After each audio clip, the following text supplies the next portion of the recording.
Senhor, né, vai dar continuidade nesta manhã.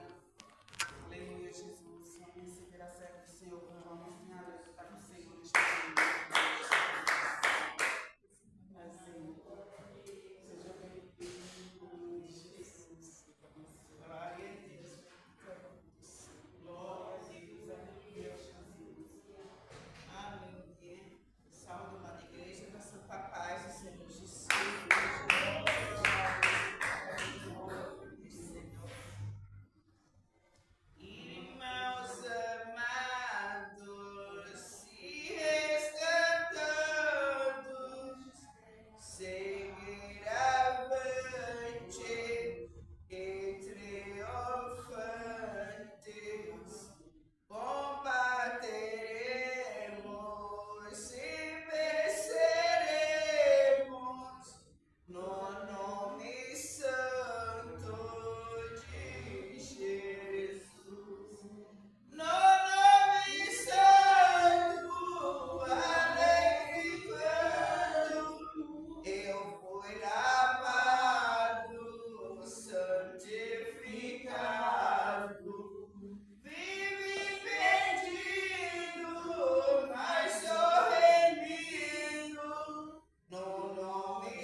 mas era irmã de Jesus. Aleluia. Que coisa, né?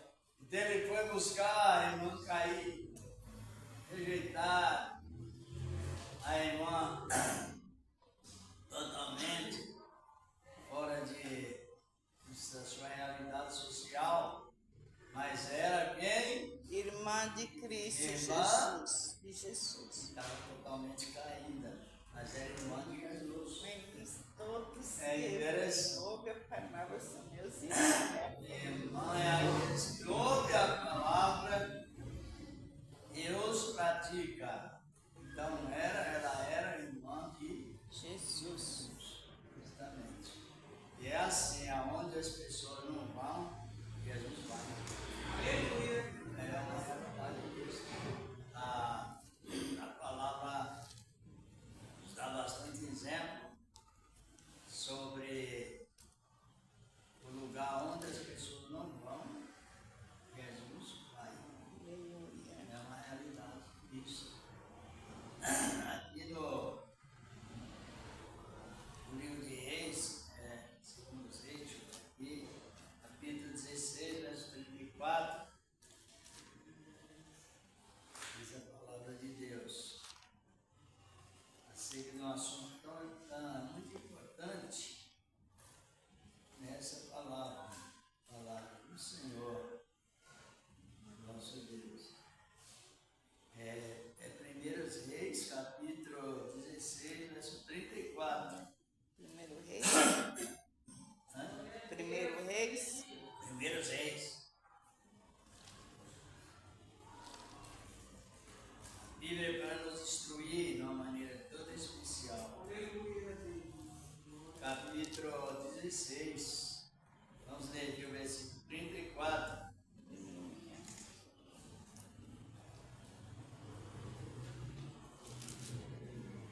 Encontraram? Diz a palavra de Deus. E em seus dias, Fiel, o Betelita, edificou Jericó, morrendo Abirão, seu primogênito, e fundou morrendo seu primogênito,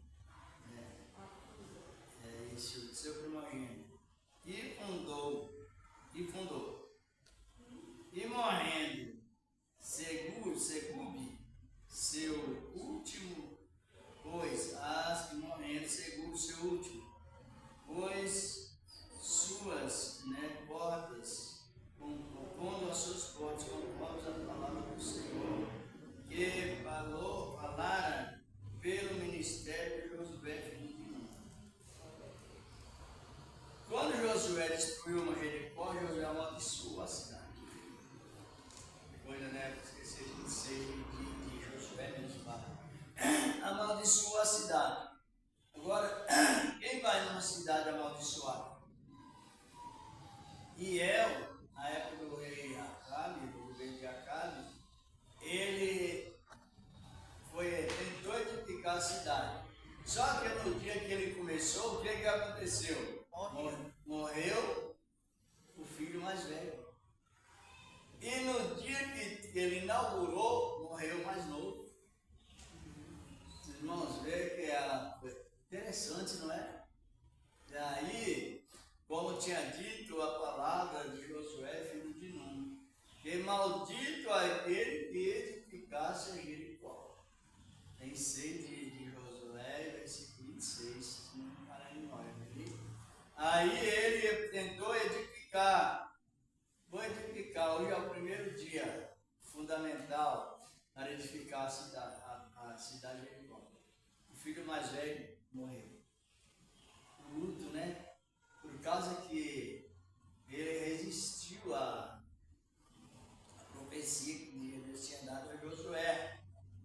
Depois terminou as portas, inaugurou, seu filho mais novo morreu. No dia do fundamento, no dia da inauguração.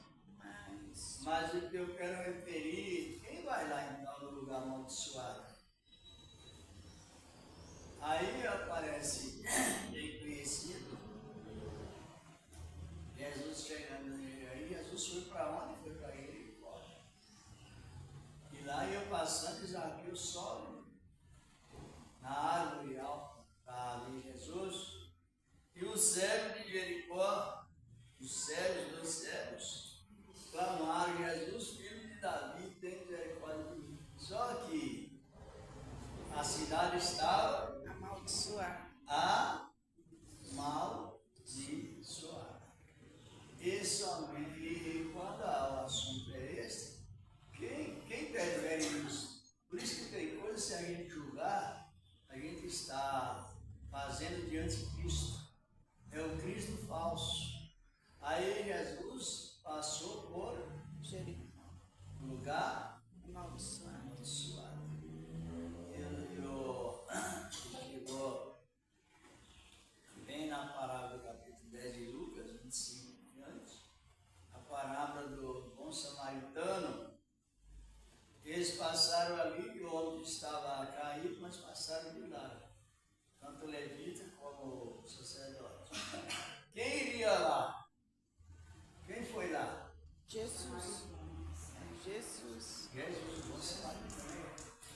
Então, aonde a situação ela é totalmente isolada e ninguém vai, é lá que Jesus vai. Por isso que nós temos uma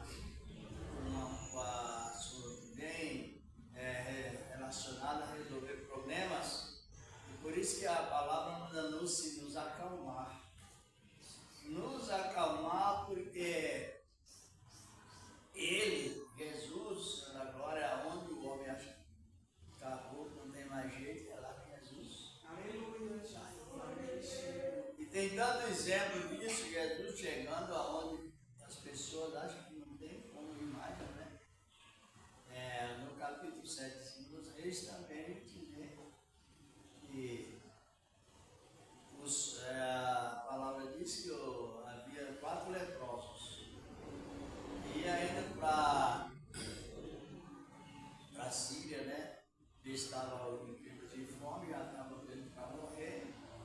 E quando eles chegam lá na Síria, o que aconteceu? Eles iam caminhando assim, ó. Quando eles faziam assim, ó, leproso aí que era rejeitado por toda a cidade, todo o povo, a sociedade. Quando ele fazia assim, ó, o barulho vinha lá em cima, para o sino era barulho de guerra. Eles andando era pisando normalmente, e eles ouviam, mas os estrombos causou lá em cima, ouviu lá em cima e eles disseram, né, que é conhecido. Os Israel alugou os carros de outros países, de outras cidades, de outras nações, para nos derrotar, mas não era, foi só pisar a respeito do leproso que pisou assim, pisava assim, não faz barulho nenhum para nós, né? Mas Deus aumentou o barulho que ficou lá, como se fosse barulho de guerra, usando 4 leprosos para resolver o problema, resolve fácil. Senhora? 4 homens doentes, né? Isolados da sociedade. Foi aqueles 4 que Deus usou. Por isso que a gente medita e encontra muito bem a palavra de Deus. Vamos ver o que Pedro. Mas eu queria saber por que Josué amaldiçoou Jericó. Josué amaldiçoou a Jericó. Não sei se vocês sabem, mas Jericó, lá em Jerusalém, ele é a cidade mais baixa, está abaixo do mar. Mas Jericó antes era chamado Cidade das Palmeiras. Era um lugar fértil, muitas bananeiras, tamareiras, que eram palmeiras. Era um lugar muito progressivo, mas Jericó era contaminado, estava contaminado pelo pecado. E o motivo de Josué amaldiçoar Jericó foi realmente isso, que o pecado estava tanto, o pecado deveria continuar ali, e aonde foi destruído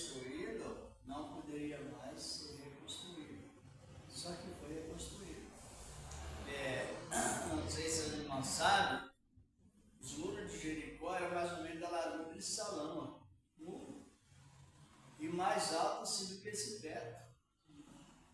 Alto. Tanto que quando Deus derrubou os muros de Jericó, os muros não caíram assim, para um lado ou para o outro, não. Sabe o que Deus fez? Abriu um buraco na terra e os muros desceram. E aí os soldados passaram, porque senão os escombros ficavam quase a mesma coisa da altura do muro. Interessante, né? Aí, devido a Jericó ser um lugar totalmente corrompido, apesar que era tão bem, um lugar tão produtivo, mas depois que Josué liquidou com Jericó, queimou Jericó, Josué amaldiçoou mesmo. Esse lugar não vai ser edificado mais nunca. Só que a gente conhece algumas partes que o homem fala, e como o homem é de Deus, ele confirma a palavra que o homem falou. Mas muitas vezes o homem de Deus, a mulher de Deus, pode falar uma coisa precipitada e depois vai causar um problema. É igual aí, devido Jericó habitar humanidade, apesar de José tinha amaldiçoado devido às ações daquele lugar, o que acontece? Quem foi resolver lá o problema da maldição? Jesus. Você vê como é que é? Muitas vezes homens de Deus, mulheres de Deus erram muito. E aí Jesus é tão maravilhoso que ele vai lá e conserta. É uma realidade. Eu me lembro aqui no capítulo 9, vamos até ver isso, de Gênesis 25. Então, a situação é grave, porque o homem, às vezes, por que hoje, irmãos, nós não podemos amaldiçoar? Porque nós aprendemos que os que foram amaldiçoados lá no passado, Deus foi lá para consertar, entendeu? Muitas vezes o homem segue uma regra, e aquela regra prejudica a continuidade da família toda. Aqui no capítulo 9 de Gênesis, para aí, Amém. diz a palavra de Deus, né? A irmã José, que leu o versículo 25.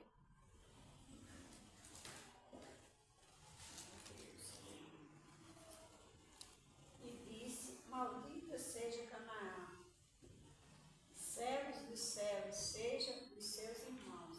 E disse: Bendito seja o Senhor Deus de Sem, e seja Cã o servos. Amaldiçoou. Agora, Noé amaldiçoou o neto, porque ele, na verdade, o neto errou. O pai também errou. O versículo 24 diz que eles zombaram de Noé porque estava bêbado, estava meio vestido, quase sem roupa, né? Estava deitado de qualquer maneira. Aí o pai e o filho amaldiçoou. Amaldiçoou não, zombou de Noé, zombaram de Noé. E aí o que aconteceu? Quando Noé despertou do vinho, Noé amaldiçoou o filho e o neto, Cão e Canaã. Maldito seja Canaã, né? A palavra de Cão. Agora, o mal, já que amaldiçoou, aquela nação ficou o quê? Isolada da sociedade. Estava sem, de onde veio a descendente de Sem, veio Abraão, veio Naor, veio outros mais. Mas só que naquela nação, ela ficou isolada dos filhos de Sem e também dos de Jafé. Só que eles eram humanos. E aí? Está compreendendo? Estavam amaldiçoados, eram humanos, e a maldição continuou em ato de conservação, os cananeus. Mas no Novo Testamento, que é bem conhecido, quem foi ter com Jesus? A mulher Canané. amaldiçoada. Jesus consertou ou não? Acertou, né? É assim que o Senhor, né? A mulher era do descendente dos cananeus e essa maldição ela se estendeu e se tornou de uma maneira abrangente. Aí veio a mulher dizendo, olha, Jesus, a minha filha está endemoniada assim, nós conhecemos a história, não é? É bem conhecida. Mas a conclusão é que Jesus chegou lá para resolver o problema da maldição. Que coisa, né? Às vezes a gente fica pensando quem é Cristo de uma maneira toda especial e cada momento a mais, a gente vai se sentindo mais alicerçado. Alicerça. Por isso que quando estamos falando da palavra, pode ser muitas pessoas ou poucas pessoas, mas o efeito da palavra é o mesmo. Jesus agora encontra com a mulher amaldiçoada. Mas a conclusão é que ela foi atendida por Cristo, o Senhor da glória. Mesmo nessas maldições que às vezes os homens colocam, e aquela maldição ela vai mesmo, ela pega. Agora na graça não pode mais não. Nem no tempo antigo era melhor perdoar. Sempre Jesus nunca mandou amaldiçoar ninguém. Ele sempre mandou perdoar.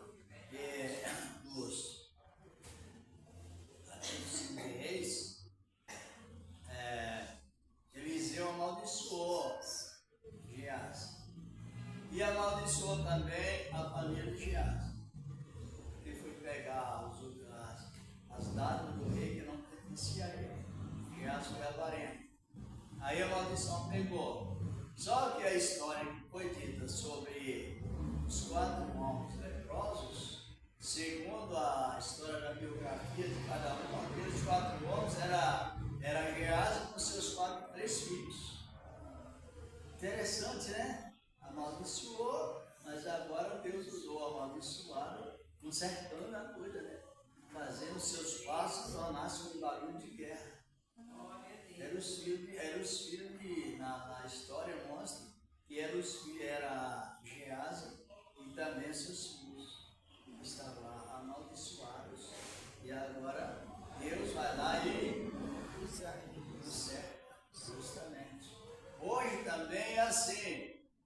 Nós somos descendentes de nação amaldiçoada, sabe?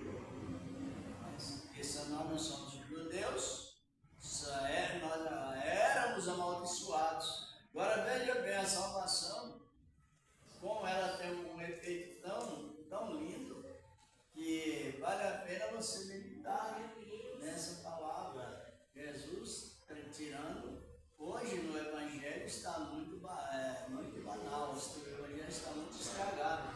Porque chega uma pessoa e diz assim, olha, eu vou orar aí para Deus quebrar a maldição.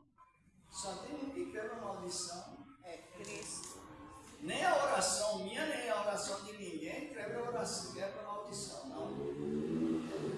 A maldição só ela é quebrada desde que a pessoa recebe a Cristo. Por isso que ele diz, aquele que o Pai me dá, virá a mim. E aquele que vem a mim, de maneira nenhuma, lançarei fora. Por quê? Porque a maldição é quebrada no momento que a pessoa toma atitude de aceitar Jesus, o Senhor da glória. Então a gente está vivendo uma época que existe muita precipitação, uma época de grande oposição pelo quebrar a maldição. Estava vendo uns depoimentos por aí de pessoas. Me dá o seu nome aí, eu vou levar lá para o monte. Depois que orar, eu vou queimar o nome. Vou enterrar, sei lá, fazer uma simpatia. O meu nome não vai para lá, não. Não vai porque meu nome está escrito 9 vezes no livro da vida. Entendeu? Então ele não vai lá para o monte para misturar o sagrado com a simpatia, não. Ele já fica arquivado no livro de Deus. Tudo isso é importante para nós avaliar bem. Nós vamos até, vamos analisar sobre os privilégios que temos de Deus. Aqui no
que há um memorial escrito no livro das memórias de Deus, como testemunho que existem pessoas que temem a Deus. Pode ser 2 pessoas, mais pessoas, se ajuntou num lugar para falar o nome de Deus. Então aqui o nome está escrito aonde? Memorial. No livro? Dos memórias das memórias. Memorial. Então já está escrito no livro das memórias. Aí aparece o nome escrito no livro da união. Sabia? Esse livro, o livro das memórias, o livro da união. Primeiro o livro da vida e a pessoa vai continuando, mas aqui no livro de Ezequiel 13:9, os profetas já sabiam desses detalhes de Deus, e é 13:9 de Ezequiel, 3, versículo 9, Deus falando sobre essa questão de escritos ou não escritos, escritos ou não escritos. Diz a palavra. Pode querer, não, Cristina? Pode ler.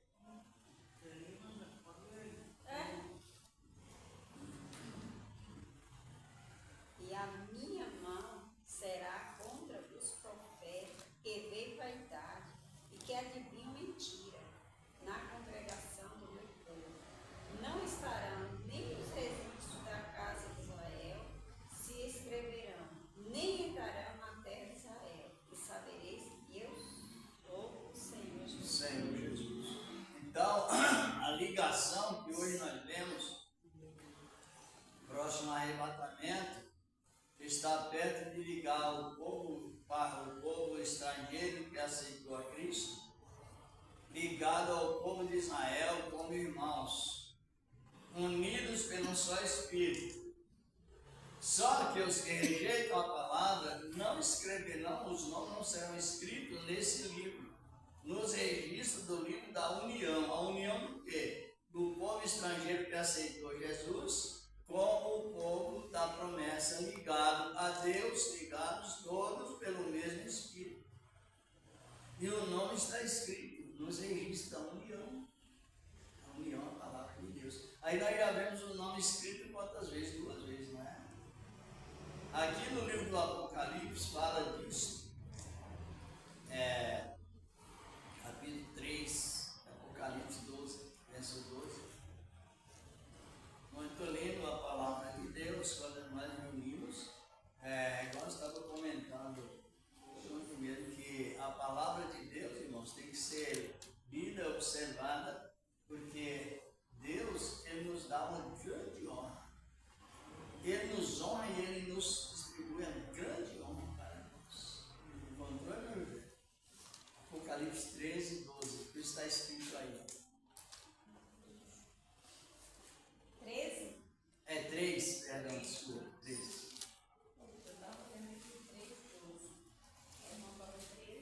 É 3. A quem vencer, eu farei coluna do templo do meu Deus, e dele nunca sairá. E escreverei sobre ele o nome do meu Deus, o nome da cidade de meu Deus, a nova Jerusalém, que desce do céu do meu Deus, também o meu novo nome. Olha, quantos nomes tem escrito aqui, olha, não contando aí no livro da vida, como a irmã deu. Haverá o nome escrito, o nome escrito em nós, o nome da Nova Jerusalém, já são 3, 4, né? São o primeiro nome no livro da vida, depois no livro das memórias, porque comenta e une uns aos outros. Segundo, o livro é escrito, terceiro no rol de Israel, da doutrina da união com Cristo, que é 3, não é isso? Depois aparece aí o nome da Nova Jerusalém, 4. Senhora?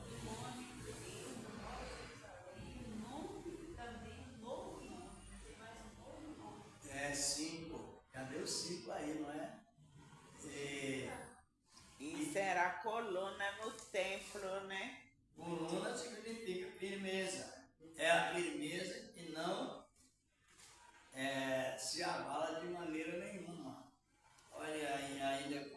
irmã leu, só aí tem 3 nomes escritos. Com mais 3 são 6, que é no registro de Israel, a vida, primeiro, não é? O livro da vida, o livro das memórias, do registro. Com mais 3 aí são 6. Só nessa parte aí, veja bem, vamos até revisar aqui, e a palavra do Senhor, e diz assim, 3, versículo 12, né? 12. E vencer, né? Falei por no tempo do meu Deus, e nunca sairá. Escreverei sobre ele o meu novo nome, já é 4. A nova cidade, né? O nome da cidade, são 5. Do meu Deus, a nova Jerusalém, e desce do céu, do meu Deus, e também o meu novo nome, aqui já dá 6. Mas se nós ler aqui no capítulo 2, no mesmo Apocalipse, verso 17, tem mais nomes escritos. É muito lindo a palavra de Deus. Capítulo 2, versículo 17 do Apocalipse. A irmã José pode ler. 2:17. Isso. Quem tem ouvido, ouça, que o Espírito diz às igrejas: o que vencer, darei eu a comer do maná escolhido, e darei uma pedra branca, na pedra um novo nome escrito, o qual ninguém conhece, senão aquele que eu confio. 7 vezes o nome está escrito. E ainda na pedra branca. Coisa linda, né? Lembrando, é lindo. Esse nome escrito na pedra branca, ele simboliza o contrato da fidelidade eterna que Deus fez conosco. Porque a pedra branca, ela tem uma história na cultura hebraica. Se tivesse uma pessoa fosse presa, uma pessoa que não tivesse feito defesa nenhuma, um pobre desvalido fosse preso, ficava lá no esquecimento. Só que essa pedra branca, lá no passado, só quem possuía era pessoas que tinham alta posição na sociedade, pessoas, empresários, autoridades de alto nível, possuía essa pedra branca. E se um desses ricos, daqueles ricos, chamasse o seu empregado e dissesse assim, vá até o cárcere e a cadeia e entregue essa pedra branca para aquela pessoa que ninguém se lembra dela, está lá no esquecimento. Aí o empregado do rico chegava lá e entregava aquela pedra branca para aquele sentenciado. Aí, quando o servo do rico voltava, aí aquele que tinha a pedra branca na mão já voltava junto. Aí chegava perante o carcereiro e mostrava aquela pedra branca, o carcereiro já abria os portões, já liberava ele, a pedra branca. Aí aquele que recebeu a pedra branca acompanhava o servo daquele que mandou. Aí ali, quando o servo entrava na casa do seu senhor, aquele que tinha a pedra branca entrava junto. Sentava-se na mesa para se alimentar, então ele se sentava junto. É o que Jesus falou. Quando nós estávamos mortos em pecados e ofensas, Ele nos tirou de lá do abismo do esquecimento e nos deu esse contrato. Aí Ele diz, onde eu estiver, vós estareis comigo. Eita, maravilha! Aleluia!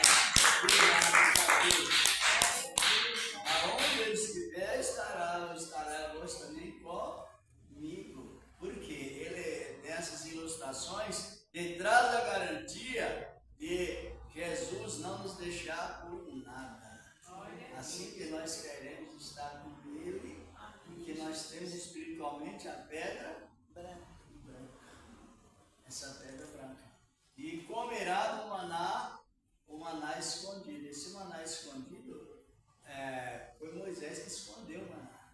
Porque o povo não valorizou. Às vezes, irmão, a gente prega a palavra e tem pessoas que não valorizam nada. Fica aí no zero. Mas é bom que a gente considera e tem aquela reverência para a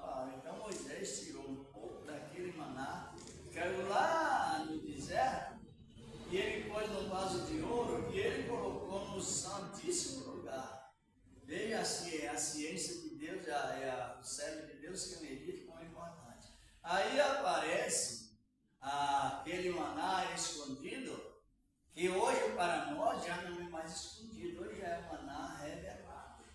Por que que ele é revelado? Porque Jesus revelou para nós a vida eterna e seremos semelhantes aos anjos. E quem come maná é os anjos. Eita maravilha! Vamos já concluir, mas já vamos olhar esse maná aqui no capítulo 9 de Hebreus. Hebreus 9, como nós gostamos da palavra, o sabor do Espírito de Deus. Glória a Deus. A epístola aos Hebreus. Glória a Deus. Tão importante essa boa palavra, a palavra do Senhor nosso Deus. É, Senhor, tu és fiel. Isto. Hebreus. Capítulo 9, versículo 5. Glória a Deus. Isto. No capítulo 4 e 5, se não quiser ler.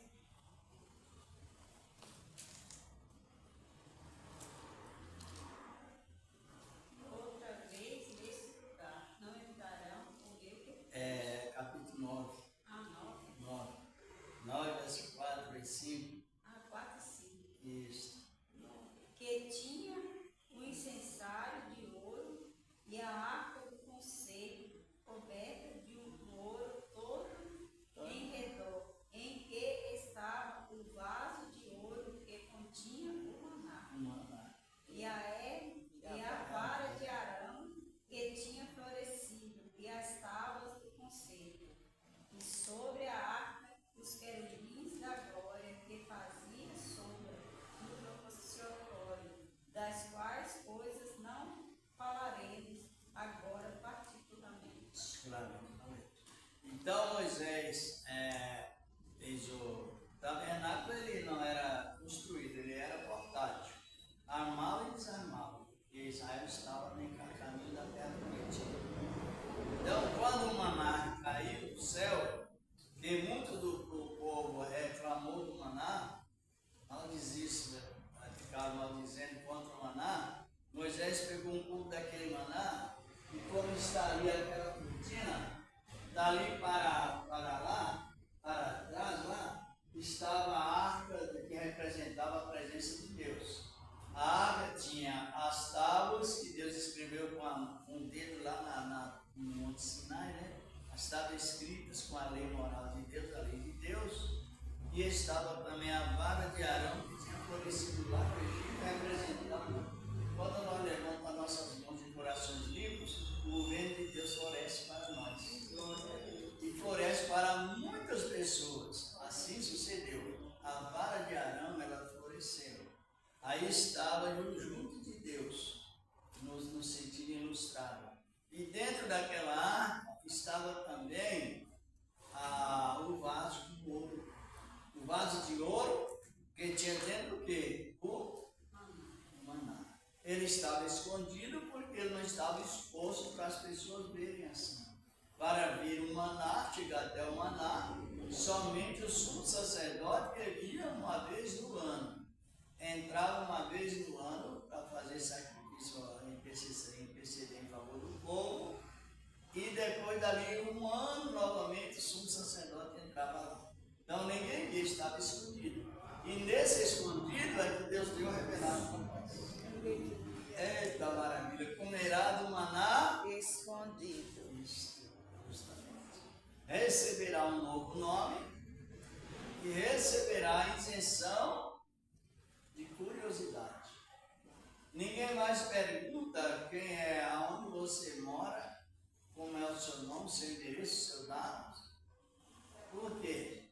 Porque agora aparece a vida completa.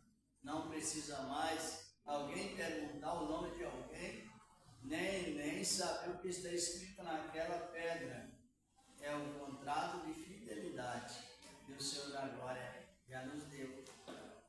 Então nós já vamos também já encerrando esse trabalho tão bom na obra do Senhor. Mesmo que seja 2 ou 3 pessoas, mas a obra é boa, o trabalho é bom.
Senhor nos deu nesta manhã, meu Deus. Na virtude divina, Senhor, da tua graça santa e maravilhosa, e permanece, ó Deus, para sempre, tirando também as nossas ansiedades que estão sempre presentes. Meu Deus, que assim seja para a tua glória. Amém. E graças a Deus. A paz do Senhor. Que a paz, Senhor Jesus. Nessa boa e gloriosa palavra, que é a palavra do Senhor. E é verdade, se a gente não prestar atenção na palavra, aqueles que estavam ali falaram Jesus sem alguém levar a minha família está aqui, então vai prestar atenção, gente lá fora, fecha.